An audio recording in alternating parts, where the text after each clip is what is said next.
Il y a une prison dans laquelle le diable maintient de nombreuses sœurs. C'est la prison de qui prendra soin de moi.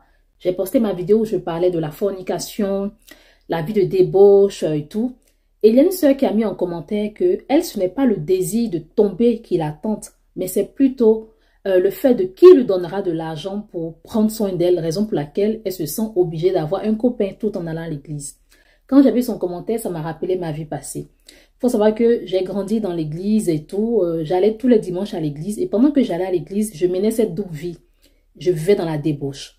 Pendant que je vivais dans la débauche, plusieurs fois, j'entendais le Saint-Esprit m'interpeller, que ce soit à l'église, que ce soit dans la rue. Des gens qui me rencontraient et qui me disaient, toi, je vois quelque chose sur toi, la vie que tu mènes. Même avec mes amis, on me disait, mais toi, tu vas à l'église tous les dimanches et c'est toi qui fais ce genre de choses-là. Mais dans mon fond intérieur, je me disais, c'est bien pour tout ça. Mais si j'abandonne mon gars, j'abandonne mes gars, si je laisse tant, qui prendra soin de moi? C'est la même question que la sœur a posée. Bon, c'est pas une question, c'est ce qu'elle a donné comme justificatif à la débauche, à la fornication. Ma sœur, la Bible dit, il n'y a personne sur la terre qui abandonne père, qui abandonne mère, qui abandonne tout ce qui lui coûte pour suivre le Seigneur Jésus-Christ et qui n'hérite au centuple sur la terre. C'est-à-dire que quand tu abandonnes la vie de débauche, quand tu abandonnes la fornication, qu'importe le péché, pour te consacrer à Dieu, Jésus dit qu'il prendra soin de toi. C'est sûr, peut-être que dans les débuts, de la manière dont Jésus-Christ prendra soin de toi, ça ne sera pas comparable à comment les hommes dans le monde prenaient soin de toi.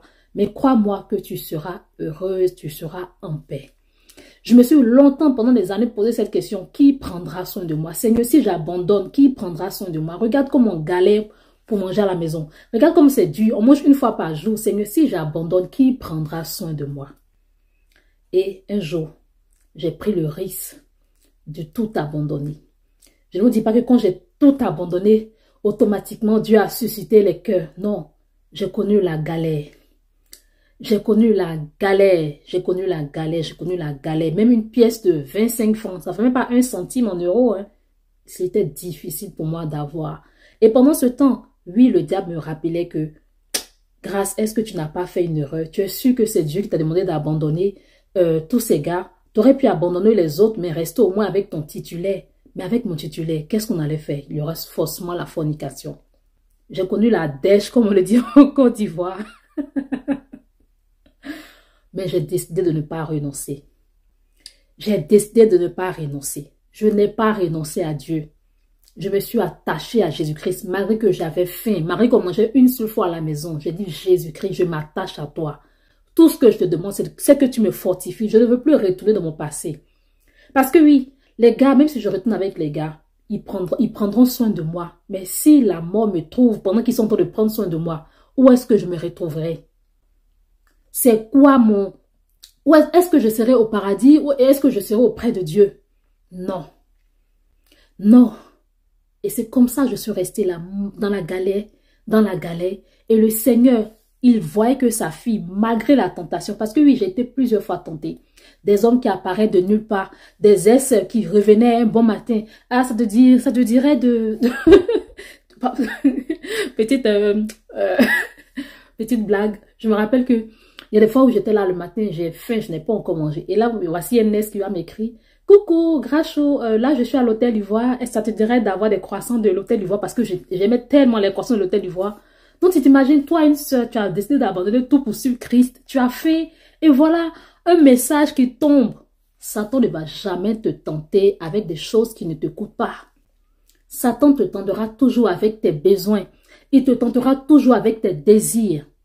Et à chaque fois que je voyais ce genre de message, je disais non merci. Dans la faim, je disais non merci. Parfois, je n'avais même pas d'argent. Et voilà qu'un gars, un pointeur, un ex-pointeur qui me dit, ah coucou, je suis dans ton quartier, ça te dirait de venir prendre un pot. Et je savais que si j'allais les voir pour prendre un pot, forcément le gars allait me donner l'argent. Mais je ne partais pas. Parce que je savais que en me donnant de l'argent, on ne sait jamais, je pouvais tomber. Donc je restais attachée à Dieu.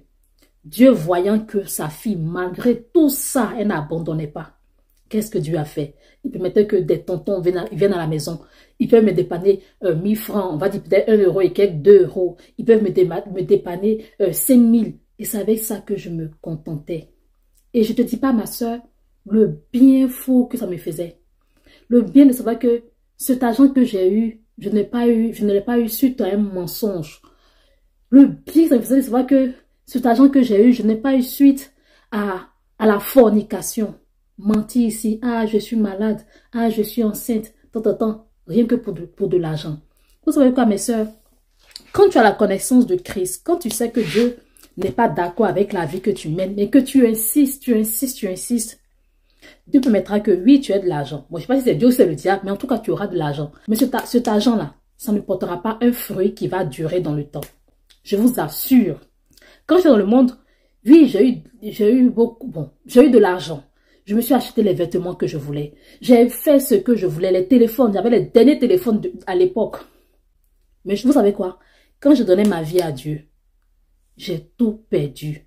Quand je dis j'ai tout perdu, pour rien comme ça, un téléphone, ça se gâte. Eh Seigneur.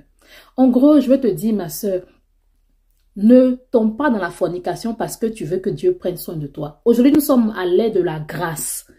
On a tout à notre portée. Si tu n'as pas d'argent pour prendre soin de toi, fais une activité. Dès que tu me dis que tu vas à l'école et tout, on peut aller à l'école et puis faire une activité à côté. Tu me diras encore, ah, je n'ai pas d'idée d'activité, qu'est-ce que je peux faire? Ma chérie, va dans le lieu secret, dis Saint-Esprit, aide-moi à découvrir mes dons, mes talents.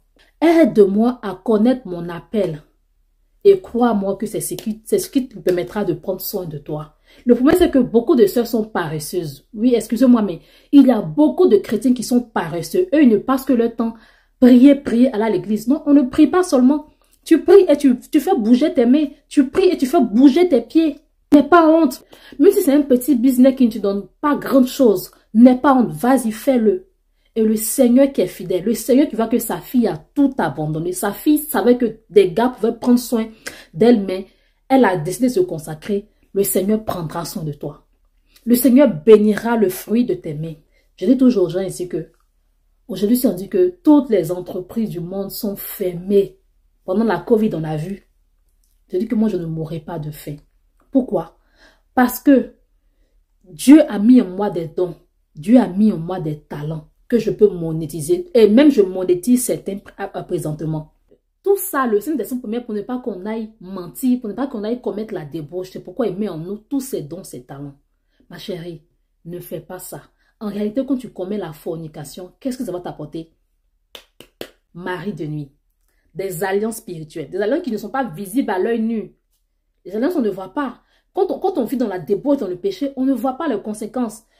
Pourquoi? Parce que Satan, il est très rusé. Il va te montrer tout ce qui est beau. Tu as l'argent, le gars, il fait tout pour toi. Il t'invite, il te fait voyager. Donc, tu ne vois pas tout ce qui est négatif. Mais c'est un jour, tu vas payer. Petit exercice.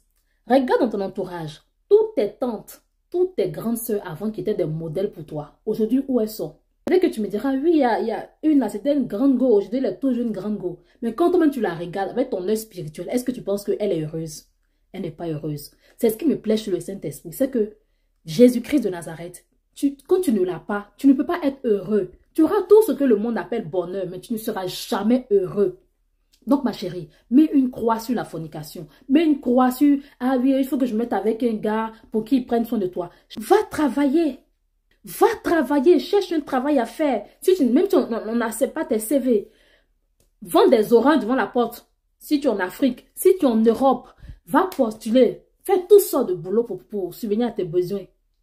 Que d'aller tomber dans la fornication qui va te perdre, qui va te mettre dans des combats à nos points finis plus tard.